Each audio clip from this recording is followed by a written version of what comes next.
জুলাই আন্দোলনের পরে অনেকটা আত্মগোপনে চলে গিয়েছিলেন জনপ্রিয় কন্টেন্ট ক্রিয়েটর তৌহিদ আফ্রিদি। আন্দোলনে শেখ হাসিনার পক্ষে কাজ করার অভিযোগ ওঠে তার বিরুদ্ধে। এরপরে অনেকটা আড়ালে চলে যান তিনি। মাঝে বিয়ে করে আলোচনায় এসেছিলেন।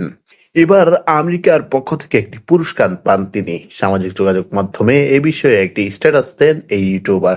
স্ট্যাটাসে তিনি লেখেন, সকল প্রশংসা আল্লাহ তাআলার। আমি বিশ্বাস করি মহান আল্লাহ তাআলা সর্বদাই আমার সাথে আছেন ও তিনি সবচেয়ে বেশি আমার মঙ্গল চান।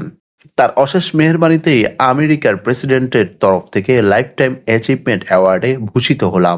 সবচেয়ে বড় ব্যাপার হলো আপনাদের ভালোবেসে সামান্য কিছু কাজ করেছি বলেই ভলান্টিয়ার সার্ভিসে অ্যাওয়ার্ডটি পেলাম। এরকম একটি গোল্ড মেডেল হয়তো অনেকেরই স্বপ্ন। সত্যি বলতে আমি এই অ্যাওয়ার্ডের লোভে কখনোই কাজ করে যাইনি। আমি আপনাদের জন্য এগিয়ে গেছি, আপনাদের ভালোবাসার লোভে। কিন্তু আজ দেখুন, আমার না চাওয়া অ্যাওয়ার্ডটি ঠিকই আমার ভাগ্যে চলে আসলো। অথচ আমার চাওয়া আপনাদের অনেক ভালোবাসা থেকেই হয়তো আমি বঞ্চিত।